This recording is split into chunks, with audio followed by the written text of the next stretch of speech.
ladies and gentlemen, and welcome to another episode of CookieCast. Today on CookieCast, it's the darkest timeline. Today I am going to be talking about the cold and not being prepared for it. The warm and not being prepared for it. Stay tuned for that delight. Anger management techniques, do they work? And the pitfalls of shopping.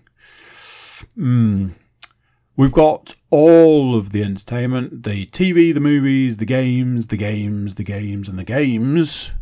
Stay tuned for that explanation. So yeah, plenty to be going on with. Before we get started, please do consider like, share, subscribe and comment. Leave a review where you can leave a review. Big one.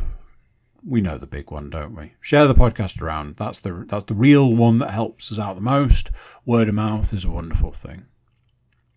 Right, let's get started. Here we go. This is CookieCast, the darkest timeline.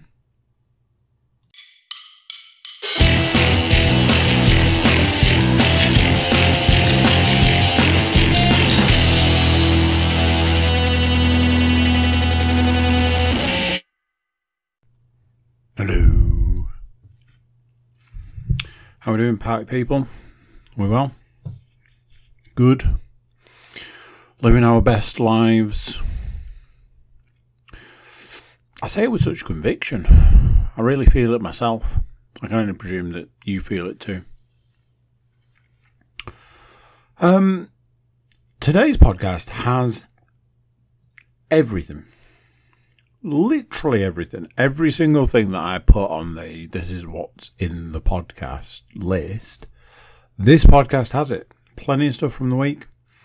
Movies, TV, computer games, flat games, VR games. Oh, so much stuff. Saying that, we'll probably get through it in like 20 minutes and I'll be like, I guess it wasn't all that much. So, anybody listening to this outside the UK, oh, hello. And I know that might sound strange, but I know there are people listening outside of the UK. Might not understand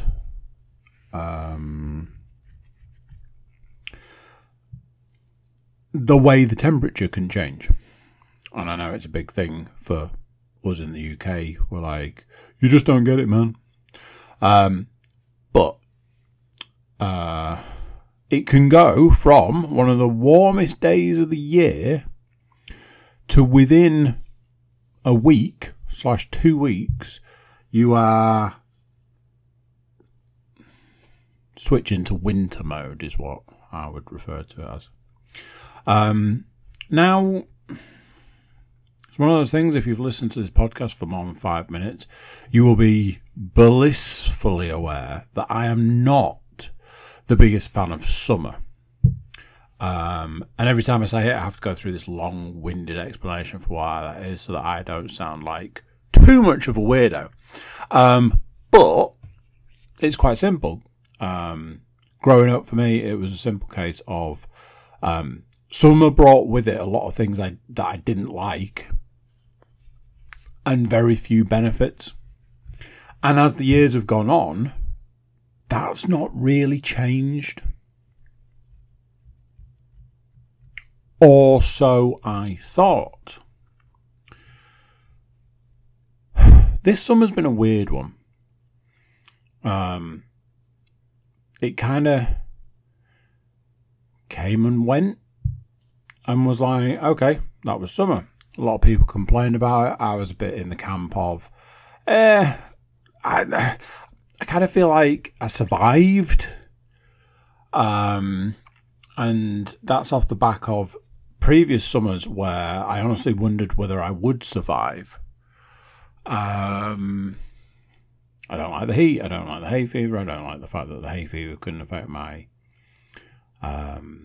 asthma. I don't like the bugs. I don't like the whatever. But more recently, I've found that there are things that I actually do like that I hadn't really noticed. I like the lighter nights and the lighter mornings. I know that's probably like a simple one, kind of well, everybody likes that, but you don't know what you've got until it's gone, sort of thing. This will be a really not too much of a weird one, but I like I like being able to get stuff dry. And I'm already noticing that it's less possible, and with 6 people in the household, that can cause major problems, as I'm sure you can imagine. So, like I say, we went from one of the hottest days of the year to me saying, well, I think I'm going to have to retire the shorts for this year, get the trousers out, etc. But I wasn't ready for it. I wasn't prepared for it. I honestly thought we would go from like, oh my God, it's really hot, to it's not as hot. It's nice and sunny, but not as hot.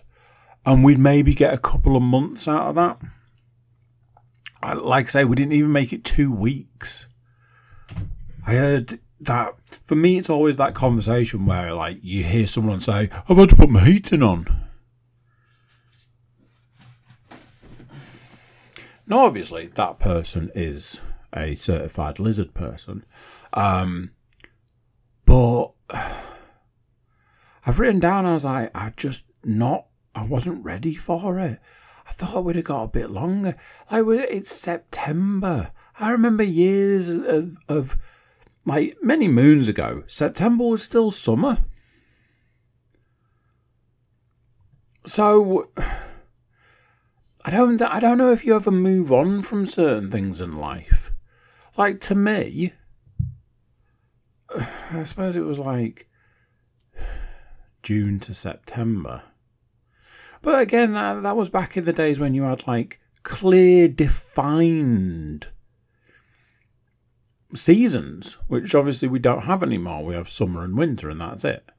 But, you know, you had autumn. Autumn was like, to me, autumn is you put your big coat on and your sunglasses. That, to me, is what I always define autumn as. Spring is where you can, you know, downgrade your outerwear and you have to start wearing your sunglasses. That's what defines it for me. But being a man that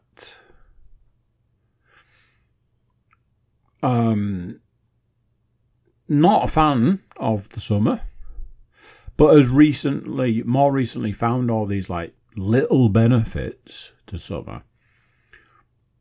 I think I wasn't ready to lose those little benefits. And I wasn't ready to just go from, oh man, it's really warm today, to, oh man, it's really cold today. I left the house to go for a run this morning, and there was that ground fog on the field. And I was like, it looks cool. It looks nice. It looks fresh. You know, the sun was out, ground fog, that sort of thing. But I was like, I'm just not ready for this. This is too soon. September. If it was like November, I'm like, yeah, go for it. Go nuts. However, saying all of that,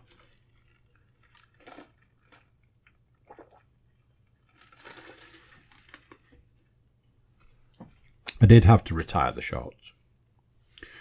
I did have to retire the vests. I did have to retire the sliders.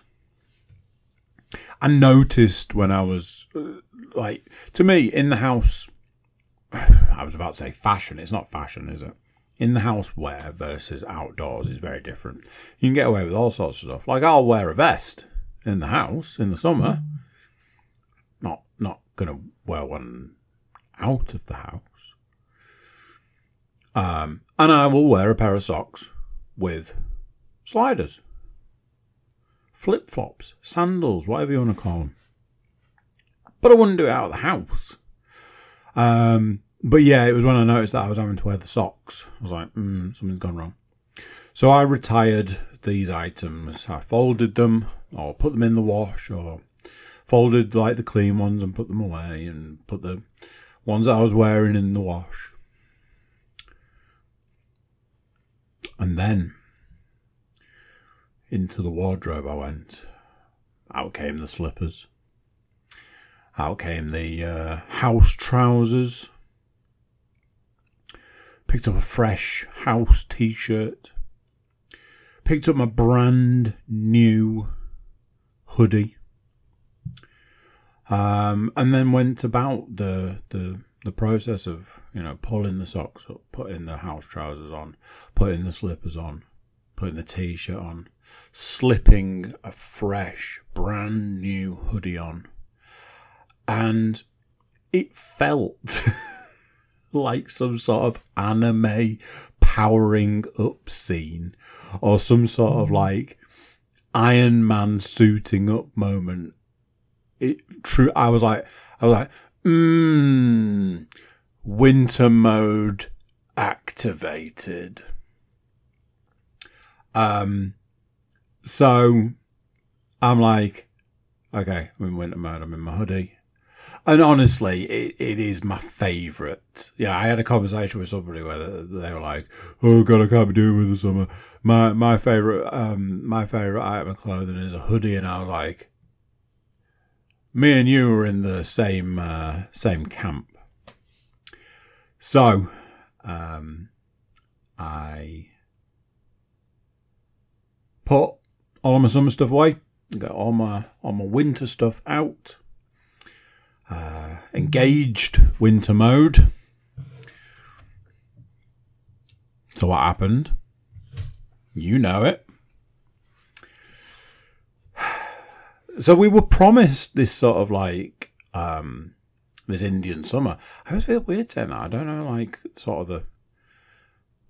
I mean, that is what it's called, but I'm like, is it? Are you not supposed to say it anymore? And I held out, and then I was like freezing my nuts off. So I was like, gonna have to switch to winter mode here, I'm afraid. And then a day later, it's like, oh, it's 20 degrees and sunny. Fantastic. So, yeah, we've had kind of like the rest of the week has been that. Today was absolute glorious day. So yeah, hilarity ensued. Recently, how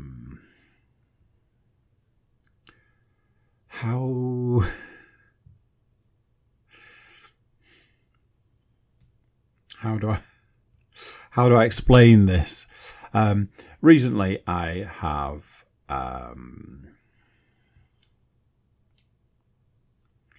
seen my temper go in a particular direction, and not one I have personally enjoyed, and yeah. So let's put a pin in that for a second and talk about like the history of this. I don't really know how far to go back, so I might just go to the point where things changed. In hindsight, looking back, I think everything changed when my son was born. And I think I had this like glaring realization where I was like, I don't want him to be like me in a lot of ways. So I don't want him to pick up on all of this like irrational anger, and all of these sorts of things. Recently, I'd had this thing where one of my daughters was picking up on my driving temperament, shall we say? And I was like, oh wow, I don't I don't want that for you. I don't want you to have to deal with that. That's not how I want things for you. And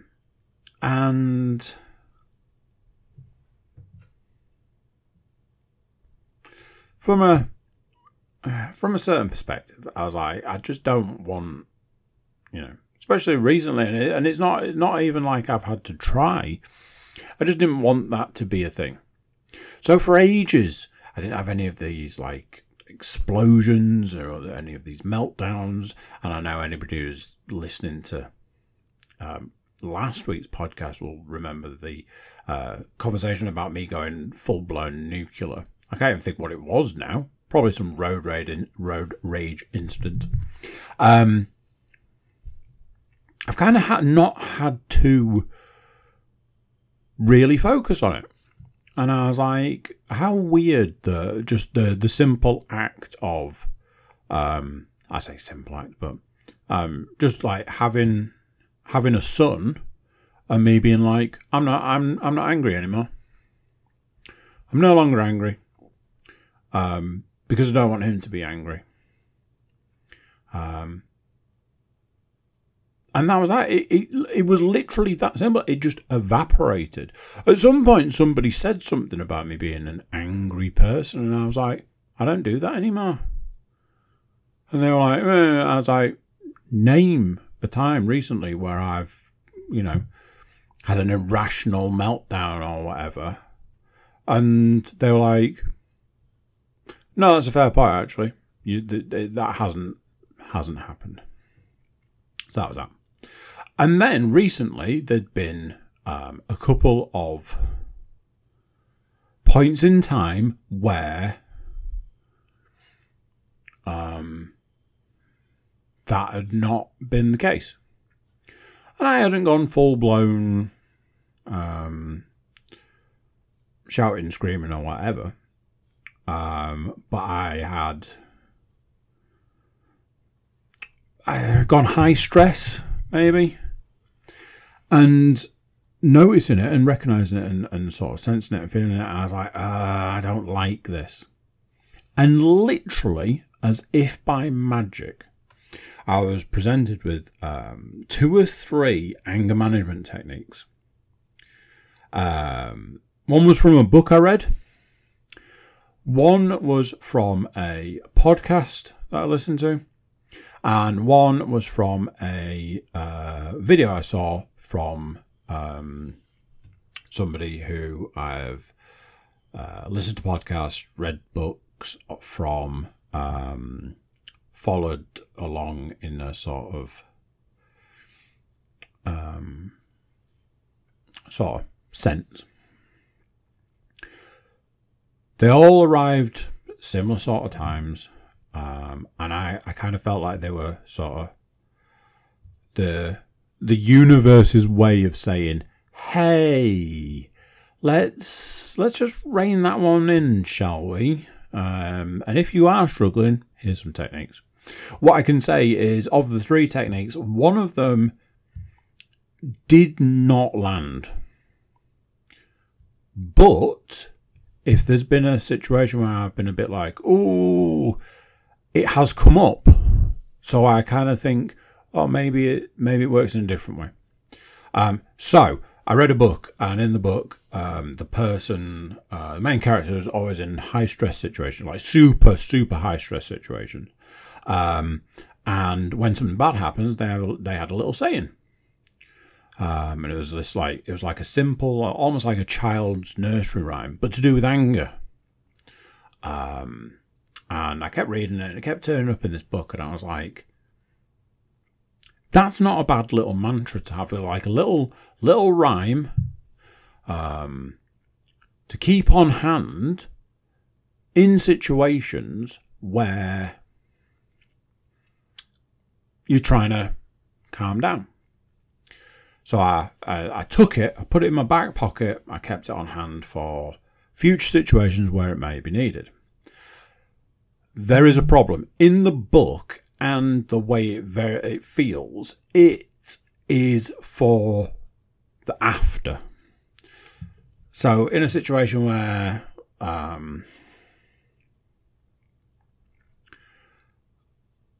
I was going to say, let's say you drop something on the floor, but that's part of my story.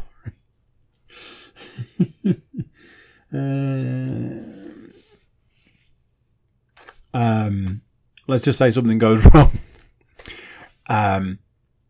After that initial, oh, for fuck's sake, which is my absolute number one, top of the pops favourite for any given situation, you cannot beat the oh, for fuck's sake. It's the absolute daddy. Once you've had the oh, for fuck's sake moment, you can then use this little rhyme to make you go, this is silly, I'm overreacting, let's just calm it down. Fine, but after the fact. So, then I've been listening to a podcast from somebody who is sort of very, very much an angry person. They've made a career out of it. No guesses whose podcast I was listening to. And they themselves have been through sort of an anger management journey. And they were talking about how they saw a video from George St. Pierre, the former UFC fighter, who was talking about anger management technique. And they were saying, take a deep breath, big smile, and take another deep breath. Obviously, you have to breathe out. Take another deep breath, and that's that. The anger is gone. That's the one that hasn't quite landed with me as such. However, like I say, in a situation where I'm like, for fuck's sake, it does come up straight away. And I'm like, oh, there was that anger management technique.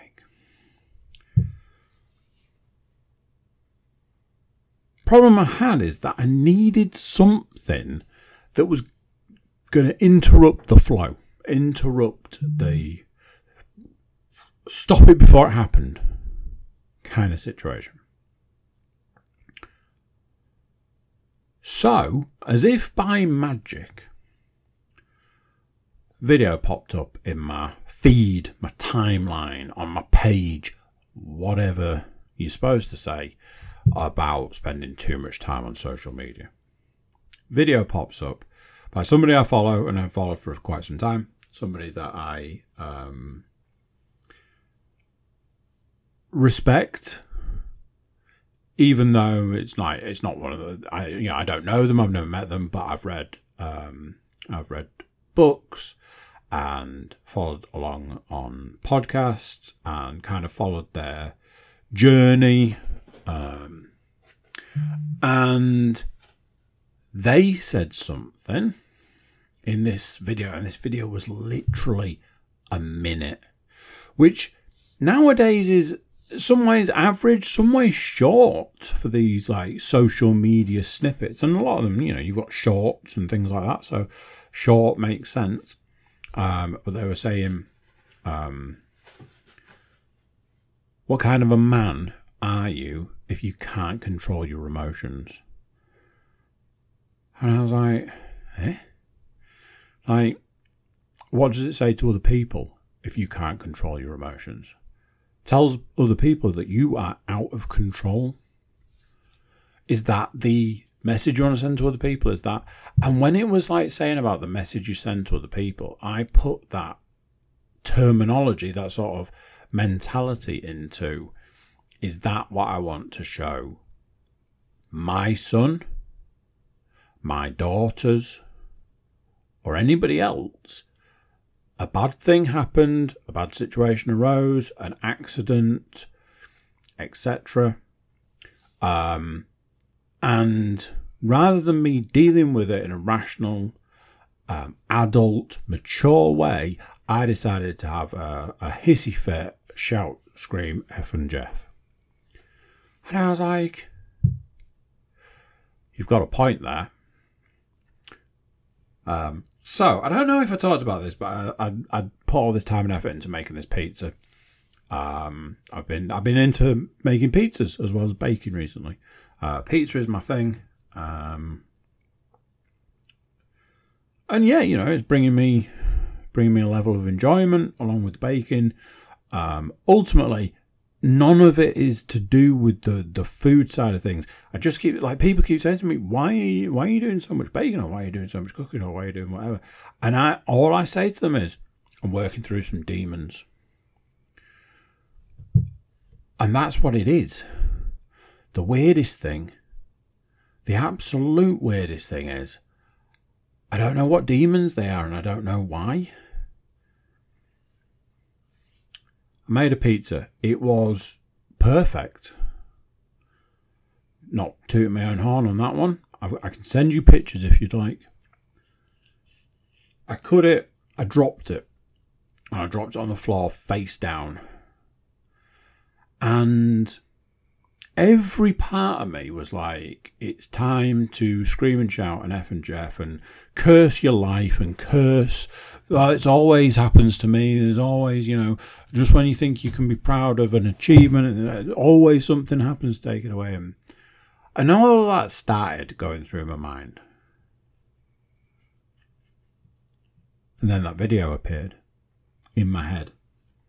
What kind of a man are you if you can't control your emotions? What kind of a man are you if you can't, you know, deal with this situation? What kind of a man are you? And like, two of my children were in the other room. Leanne's in the other room. And I'm like, what are they going to think if all of a sudden they hear all of the Fs, the Jeffs, the C bombs, the F bombs that are all in my head right now that are just about to come out? What if they see or hear that? What is their take on it going to be? And I took a deep breath and I smiled and I took another deep breath and then I cleaned everything up and went about my merry way. And so far, those three things have been the best tools I've ever come across. Now, yes, some of you are thinking, I listened to last week's podcast. How was that going for you? Okay, I will address that right here and now. I suffer with road rage. I can happily sit here and tell you that I don't know why it is. That is not true. I know exactly why it is. It's a combination of a series of things that go all the way back to being a little child person. Outside of that, not a major subject that really needs us to go through. But it is something I suffer with. Had an incident where driving along, my daughter's like, "Oh, Daddy, can you see that person? What is that person? I can't believe that person went round that corner without indicating. Can you believe it? That person's not on the right. That person's parking's terrible." And I went, "Oh my God, that's obviously what I sound like when I'm driving these kids all over the place. She's picked that up and that's what I sound like. Oh no." So, at that point in time, I made a concerted effort to stop doing it. And I was doing well. Was bringing the operative word, because all of a sudden I was like, I can't fucking do this shit. This fucking moron's on the wrong side of the road. And I'm supposed to just smile and nod and bid them adieu, and this person is swerving down the road, nearly crashed into my car, but I'm supposed to just, you know, smile and let them get on with it. Reached a point where I swore I was never going to go out in the car on a Sunday anymore, until yesterday when I got in the car and went out.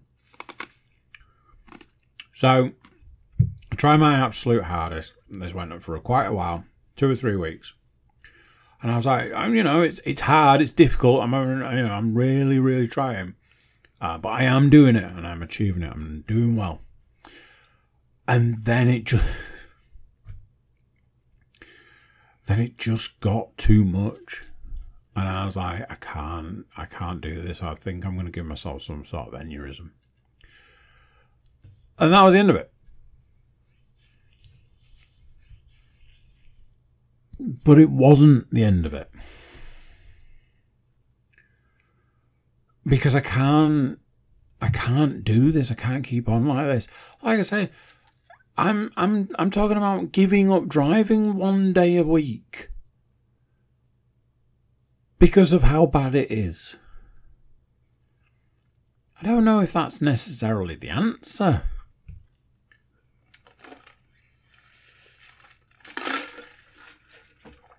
So, I've got a new tactic. I've got a new way of dealing with things. When I go to get in the car now, I stand at the door and I hold the door handle and I say to myself, today is the day. This journey is going to be fine. This journey is going to be perfect. If somebody does something wrong, I'm going to ignore it. And I'm just going to drive my drive. I'm just going to smile my smile. And I'm going to get home or get wherever I'm going. And I'm not going to comment on anything. I don't have anything to say about anything. It's not been going well, but it's not been going as bad as if I wasn't trying. So today I'm driving along. I'm like chuntering to myself. That's what I do when I'm in the car. And then I was like, why are we doing this? What are we achieving here? Let's stop. So that was that. And I got a bit further. And then it, mumbles starts again. What are you doing? And again, I was like, well, we don't need to do that. Let's just, get home. And I found it was like some sort of like weird meditation practice. I remember from like doing X amount of meditating that there's this whole thing about focusing on your breath and coming back to your breath. And if your mind wanders, you've got to bring it back and come back to your breath. And it felt like that. It's that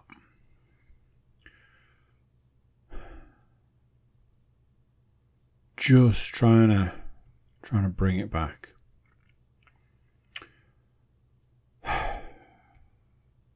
Yeah. I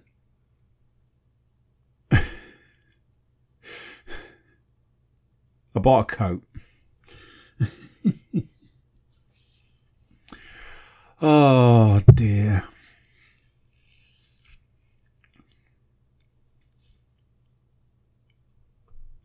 Yesterday I had one job.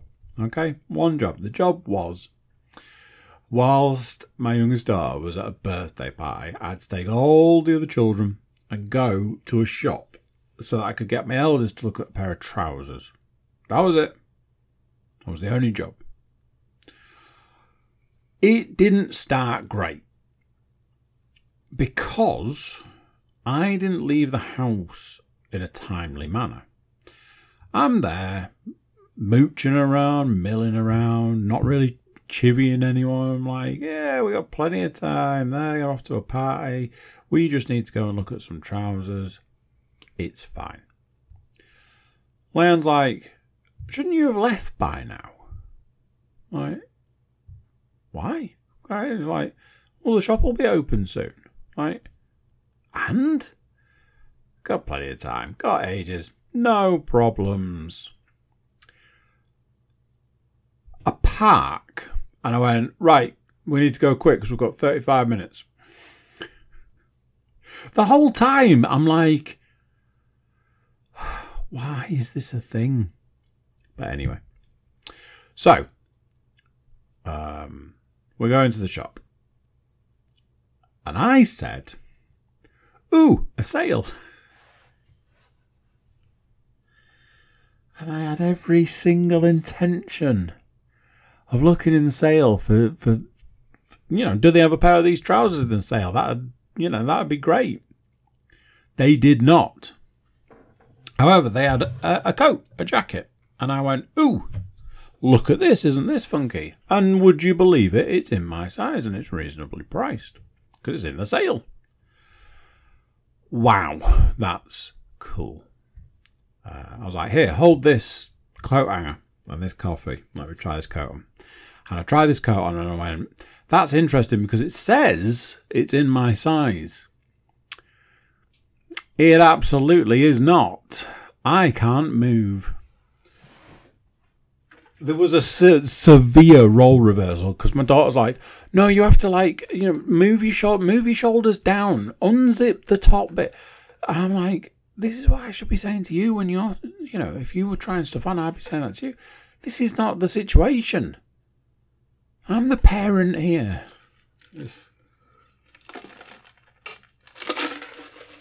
So I'm like, yeah, this coat doesn't fit. I was saying to my middle daughter, I was like, you could shoot me with a gun right now. And the bullet would bounce right off this. That's how tight it is. I took it off. I put it on the coat hanger. I put it back on the rack. And I was like, yeah, there you go. It's a shame because it was really, really nice. But apparently, the size it says it is, it isn't. As I turned to walk away, to go and do the job we'd gone to do, I went, what is that? And I saw something that I have been after for minimum of 10 years. A minimum of 10 years. I was like, you've got to be kidding me. You can't tell me that I have randomly found in a sale the sort of coat I've been after for minimum of 10 years. So immediately my mind's like, well, it's fine because it's not going to be in your size.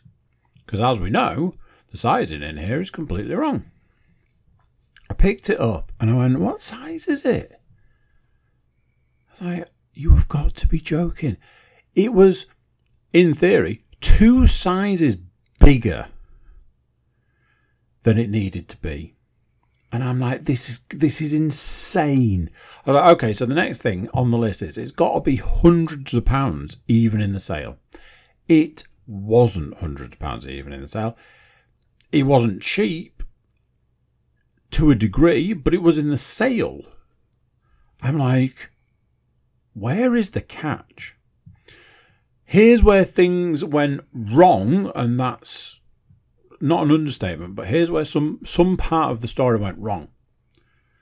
A guy and his son rocked up in the sales section, and all I could see was him staring at the coat.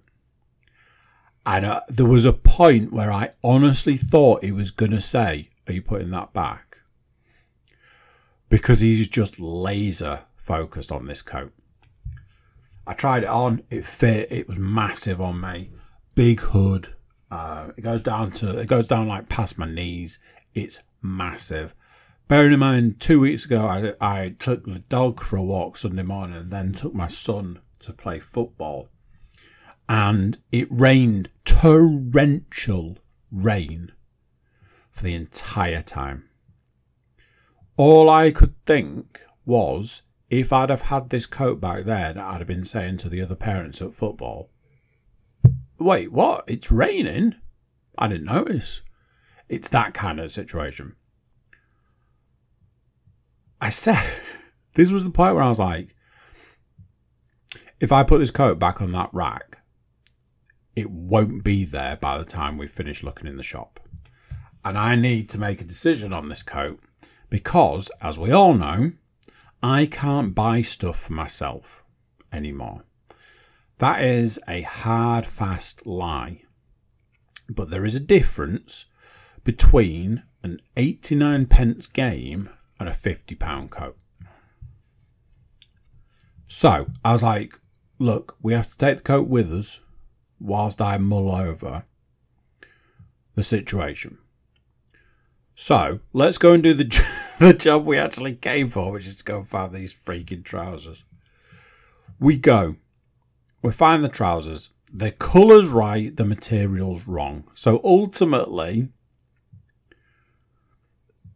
the reason we'd gone to look at these trousers fell apart very quickly. I'm walking around the shop with this coat and I'm like, I don't think I can put it back, but I don't think I can buy it. So I don't know what to do. So I'm frantically texting Leanne. I'm like, I got my eldest to take a picture and sent it to Leanne. I was like, new coat, ? Leanne being Leanne was like, yeah, that'll look really nice when I'm riding to work or walking the dog. I was like, oh, it's a new coat for you, is it? She's like, no, it's fine. I'm only joking. I was like, we can share it if you like. Because I was like, then it's like 50-50. That's like half price. So I get to a point where I was like I'm saying to my eldest, like, what do you think? She's like, you should get it. I'm like, yeah, but I can't. She's like, have you got the money? Like, yes, but no. I haven't got coat money. But then I just kept saying, I was like, I don't think I can put it back. If I put so this is what sunk it. I went, if I put this back and walk out of this shop, I'm going to spend the rest of the day regretting it. It's as simple as that. That is a simple fact. When I get to next Sunday, and it is absolutely chucking it down, and I'm there in my soaked through, quote unquote, waterproof raincoat, the amount of cursing I'd be doing for not buying the coat at that point in time, off the charts. I'm like, I think I have to buy the coat. Interestingly, I'm in a shop where I get discount. So managed to bring the price of that coat down even further and was like, I mean, at this point, it's basically a no-brainer. So I bought a new coat. Here's the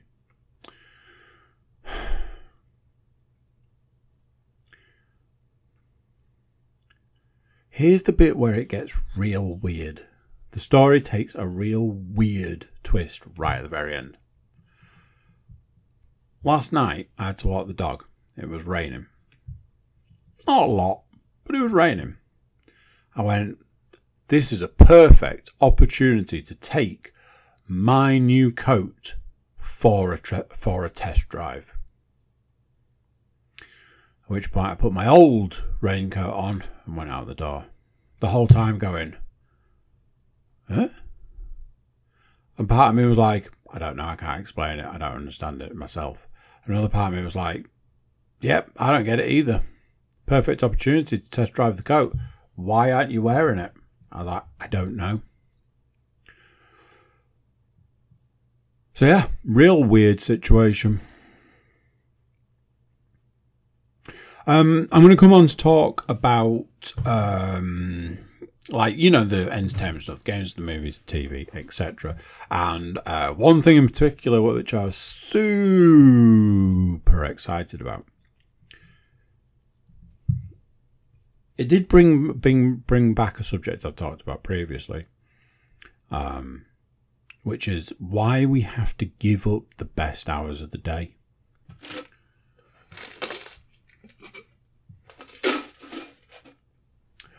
I couldn't have been more invested in a game in my life than I was last night. And that's the thing that I'm going to come on to talk about in a bit. But I had to turn it off. I had to turn the game off. I had to turn the VR headset off. I had to turn the PC off. I had to do everything I needed to do so that I could go to bed at a reasonable time, so I could get up at a reasonable time and go and run at a reasonable time and go to work at a reasonable time. And then I could happily spend 7 hours at work to come home, spend another couple of hours working. to bring us to what is just about to tick over to 10 o'clock at night. I haven't really done anything at this point in time. I have eaten and I watched an episode of a TV show. I'll finish this podcast up and I'll then code and upload this podcast, and probably around about 11 o'clock I'll convince myself that it's too late to start doing VR related things, possibly even PlayStation related things, and I'll do what I often do on a Monday night after having once finished podcasting. Just sit and watch YouTube videos until I go, it's time to go to bed.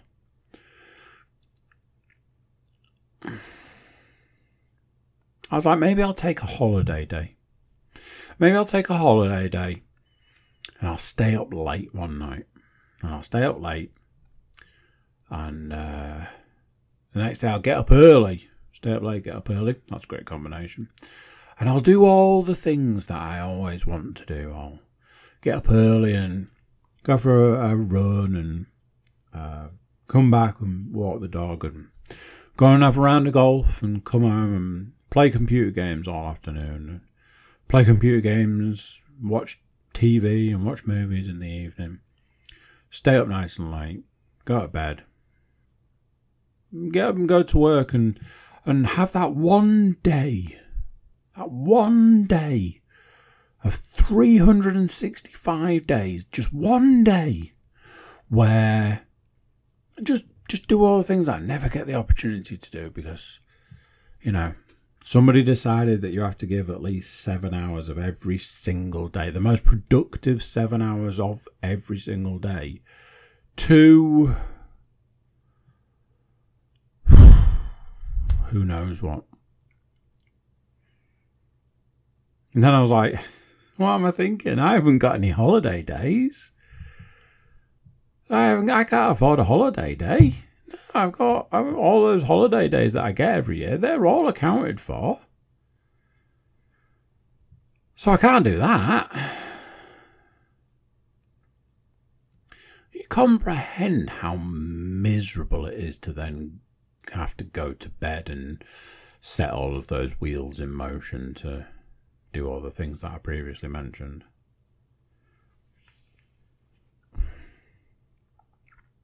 Right, let's talk some entertainment stuff. I have watched 3 episodes of Series 1 of Atlanta. I've watched episode 5, 6 and 7. Episode 7 was the thing I mentioned a couple of minutes ago. Episode 5 and 6 have kept in line with the what the fuck are we actually watching? But have also kept in line with the I don't know what I'm watching, but I'm still compelled to watch it. This was a feeling that was very sort of prominent in the first 2 series of The Bear. You didn't really know what you were watching, but you knew you had to keep watching. It was that. That was the only way to describe it. It was good, but you couldn't tell another human being why that was.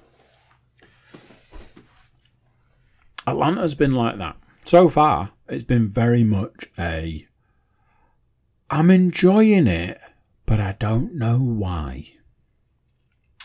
And then we watched an episode this evening, episode 7, and honestly, that has been the best episode of the series so far. Been one of the better episodes of TV I've seen for a while. I laughed pretty much non-stop all the way through it because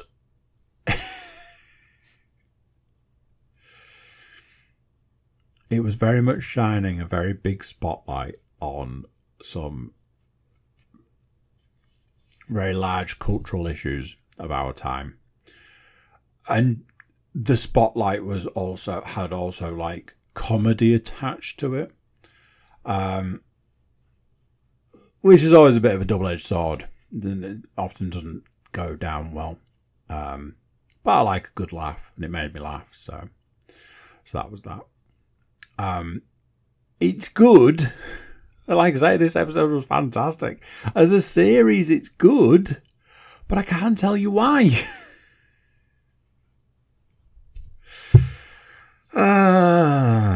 Jeez. There was an episode about a drug test, and I was saying, like, I can't stand, like, I think, is it called like a comedy of errors?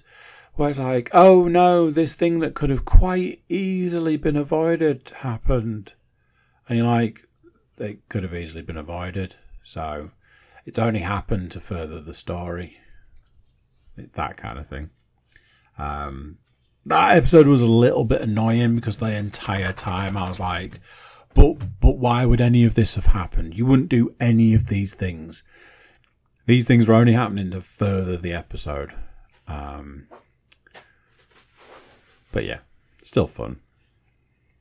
I watched a movie. I mentioned that I've been watching a movie. It's one of those, the film's like 2.5 hours.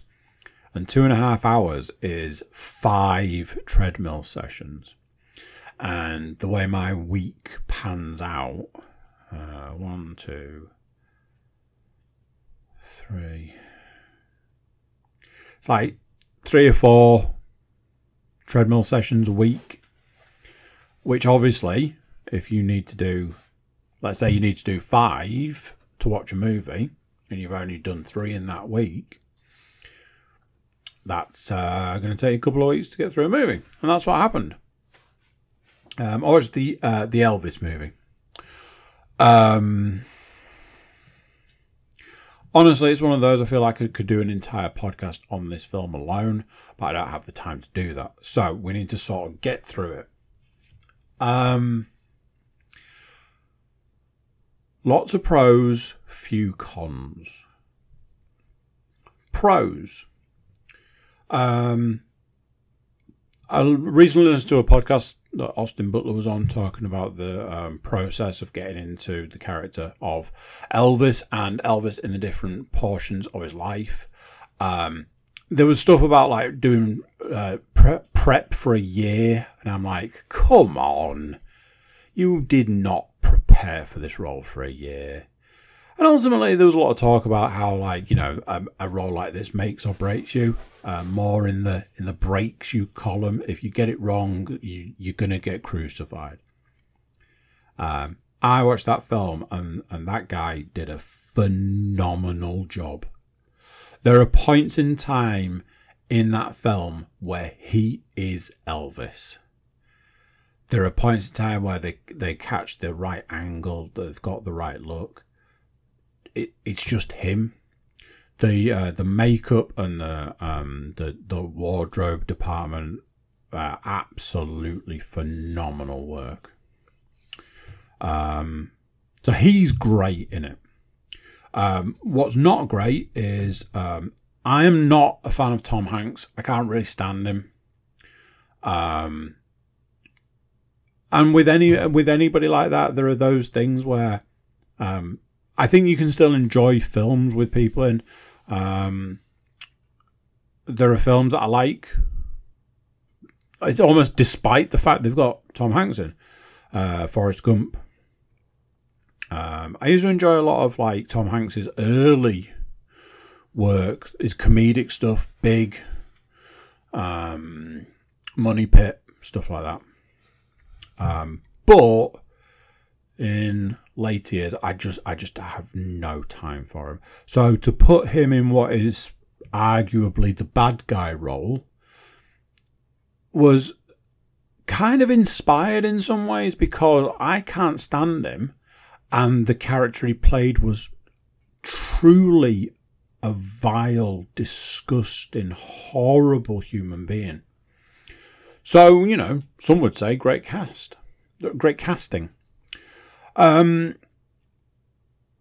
of the cons and some of the glaring cons for me, an overuse of CG, and the CG was fucking awful. Now, what I will say this from listening to this podcast that was talking about the fact that a lot of the filming for this film was done through the pandemic.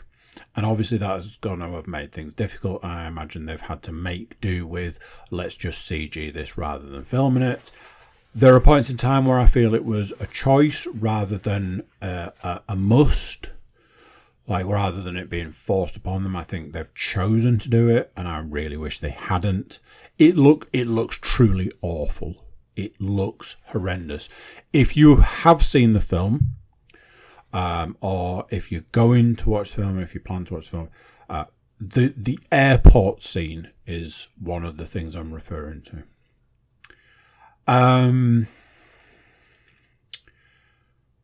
Ultimately, for me, it's very much like this. I am in no way, shape or form an Elvis fan. I appreciate what he did. Very much so. And because of that, I was very interested to learn about his life. Watching that film, I spent the entire time going, when I watch these films, I often say, oh, I wonder how much of this was actually real. I wonder whether this actually happened. Because ultimately, the only people who will ever know the truth are the people who were there at the time. So, there you go. Whilst watching the Elvis film, my thought was, my word, I hope this isn't real. I hope this isn't the way it happened. I hope this isn't what was going on. There's a bit right at the end of the film where they show Elvis's last performance. And I'm running on the treadmill and I'm just like shouting at the TV. I'm like, why did nobody do anything about it? Like, they were talking about the fact that he couldn't stand up by the end. Like, they showed like images and video and stuff through his entire life. And like, you look at him and it's like, wow, you know, you can really see why there was that sort of attraction, admiration, why he had the effect he did throughout his life. But that back end, that back section, holy shit balls. Why did nobody do anything? It was awful. I got really emotional at the end, and I was a bit like, you know, I can't imagine why I'm emotional watching this. A man who's essentially been forced into a situation to essentially kill himself with drink, drugs and food because he's being held hostage by people that are supposed to care for him. Yep, no idea why I would have found that upsetting. Great film, really good, really powerful. It really sort of stuck with me. Maybe not for the best reasons. I will say this, and this is always going to be the ultimate sort of reference for something, for referral kind of thing. Even if you're not a fan of Elvis, well worth a watch. Very interesting. A very telling time. Obviously, he made a series of decisions throughout his life that were frowned upon. And he, you know, in a lot of ways, he kind of didn't care, and that kind of makes you like him more, because it was like, yeah, good on you. You do you. There are points where I wish he'd have. I think I wish he'd have seen his own self-worth a little more. You know, they flashed this thing up at the end saying that to date he's still the biggest selling solo artist in history. And it's like, you can't really get away from that. You know, if only he'd have seen that for himself and gone, well, hang on a minute. I am Elvis. I am the talent. I should be able to write my own ticket. So, yeah, it was really sad, really tragic.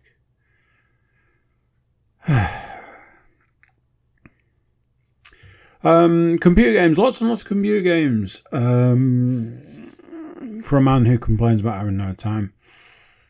I bought the Zombie Army Trilogy game. Although technically it's 3 games because it's a trilogy. For $2.99.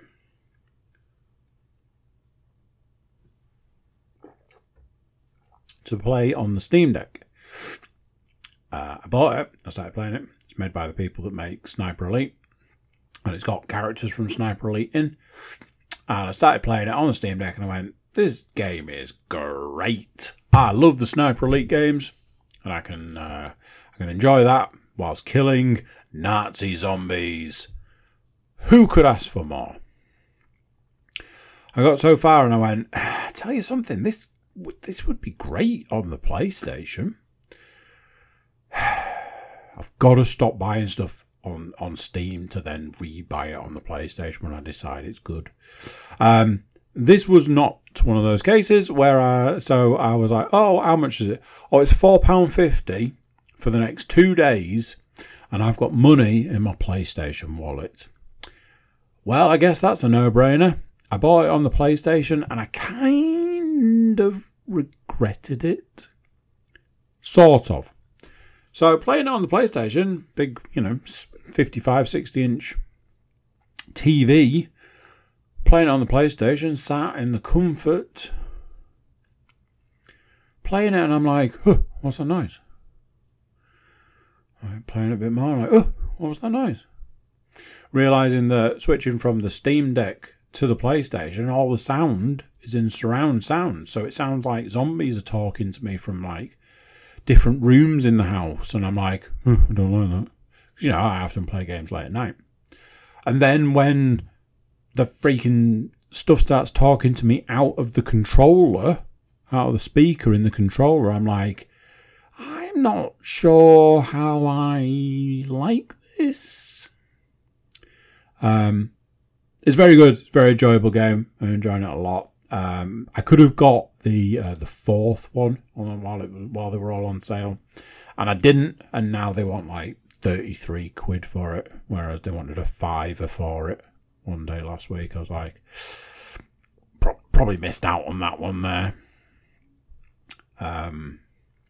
I went back to playing the 2K Drive, the Lego game, which I absolutely bought for the children, which one of my children has played for 10 minutes, if that. It's very much a definition of a game where you're like, I'm definitely buying this for the children to play whenever they want. And then I spend a lot of time playing it, and I thoroughly enjoy it. It's essentially the Crew games rolled up in a Lego game. But I like the Crew games. Second one was a bit sketchy. So I'm like, this is great. I love this. Ah, dear. I got my first part of I got my first medal the other day. I'm not entirely sure what that does. I thought I was working towards some trophy, but I got a medal. So I don't know. I think you need 3 medals for some reason. But it's good. I got a new car. It was awesome. I loved it. Speaking of games, I finished, which, yeah, you're as surprised as I am. I finished Immortals of Avium. There is nothing else I can say about this game other than this game is an absolute banger.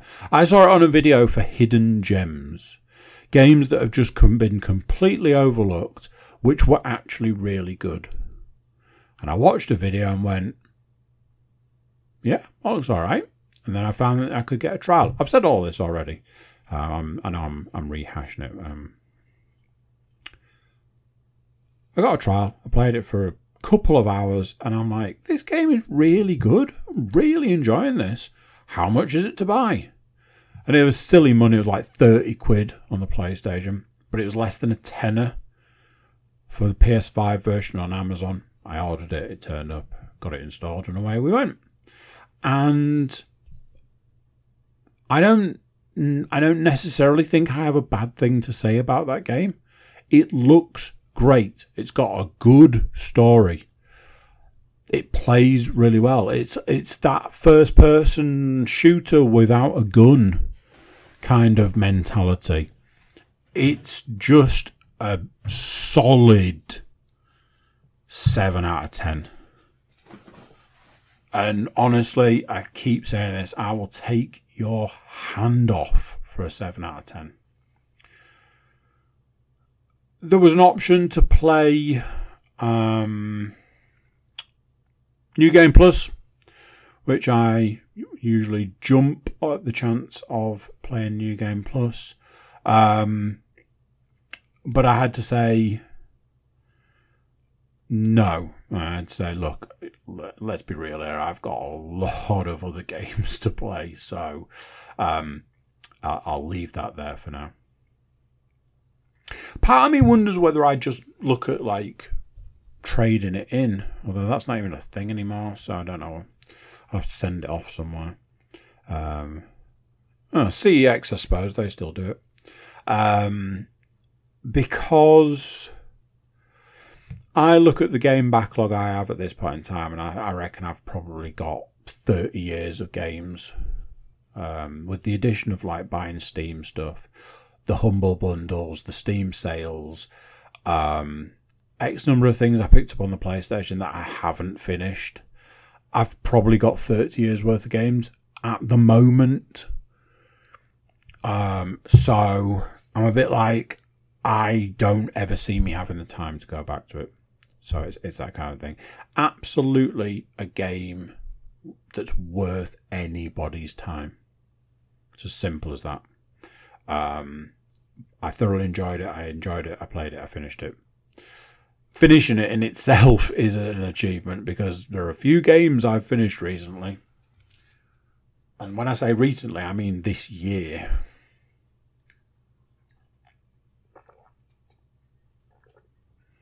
I finished Titanfall 2, which I've played about 50 times. Okay. I've been alluding to it. I've been hiding it. But no more. It's time to get out the big guns. Saturday night. All the children in the house, so I don't play VR when they're all here. So that was that. Sunday, I see a video in passing that says, Into the Radius 2, Armour is here. And I went, what? I was like, if you tell me there's been an Into the Radius 2 update in the last day, I'm going to go ballistic. Oh, it's very much the plot thickens on this one. So, there was this notification on the game page saying that it wasn't an update, but it was something different. It was allowing anybody that owned the game to switch their game to a beta version of the game, which was going to allow you to play what is basically the update in early access beta. I'm like, sign me up now. So the list of things that have been added to it were off the charts. The big ones, the heavy hitters for me, were big ammo boxes, extended clip for the Glock, plate carrier, so armor plating that you can add to a like a bulletproof vest of different levels. Backpacks that will allow you to carry big ammo boxes externally. Took me a while to work that And then a load of like changes to the game, changes to the way the game looks. They've added stuff into the areas, like little bits of houses and rocks all over the place. And all this, I was like, this sounds amazing. Stuff that didn't sound amazing. Now stamina is affected by how much you're carrying. For a man who is always over encumbered, that was going to be a problem. And they have now added the hunger mechanic, which I can confirm, even on its lowest setting, it is aggressive. Big hope that they're going to change the way that works. Basically, you need food at all times on you, and a lot of it, because you go through a shit ton of it. So, I followed the instructions for how to switch my game to the beta version. It worked like a dream. I put the game on and I started playing it, and I went, oh my god, look how beautiful it is. Recently, whilst playing Into the Radius 2, I have noticed that it has looked like ass. And I have been working on the principle that it is a combination of my headset, my computer, and the big one, the big ticket item, my awful fucking internet. But the game has just looked worse and worse and worse and worse and worse. And I got to a point, there was 2 nights last week where I was like, I think I have to turn this off because I can't see shit. It is so blurry, I can't see enemies at distance. I was like, maybe it's time to step away, this time or the other. I put the beta version of the game on, and it looks like it does on all the YouTube videos. All the people who have been playing it and going, hey, look at this. And I'm like, I wish mine looked like that. Now it does. It looks beautiful. It's like somebody plugged in the graphics card. It looks amazing. I was just... Let's put it this way. I needed a clean up an eye on me. It was amazing. Getting into it and playing it, like I said, the cons are cons. They're things that I don't like. But I had a conversation today and I was saying I'm just going to have to change the way I play. I'm going to have to stop taking so much stuff with me and really focus on key items to take with me. But ultimately, it's a lot about game management. Take more food, take less ammo, take less health, which sounds interesting. Ultimately, if I've got a big box of ammo, probably don't need 10 small boxes of ammo. It's that kind of thing. Maybe I don't need to take as many guns. Said nobody ever. I would have happily continued playing that game well past, I don't know what. Something interesting, I found out yesterday that my Quest 3 headset talks. I didn't know that. So when I took it off, weirdly left it on, which I've never done, and put it down on the table, and then it decided to tell me that it had 19% battery power.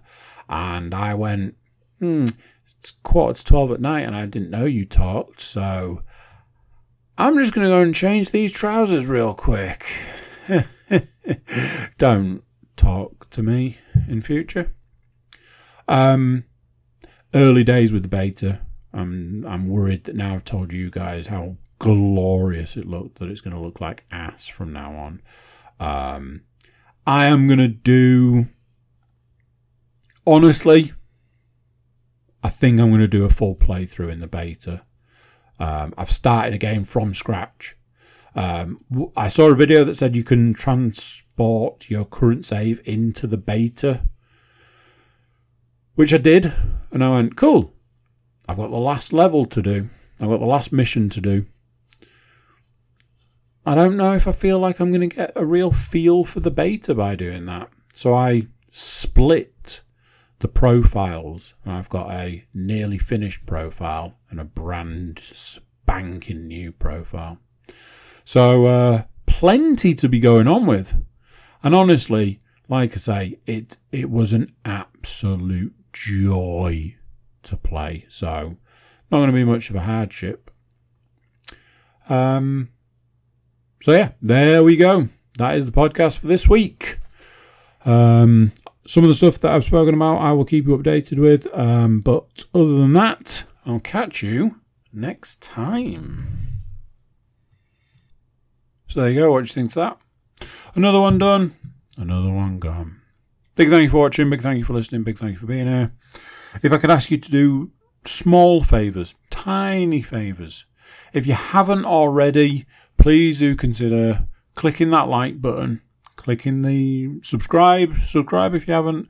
Share the podcast around. That's a biggie. Leave a review where you can leave a review. That's another big one.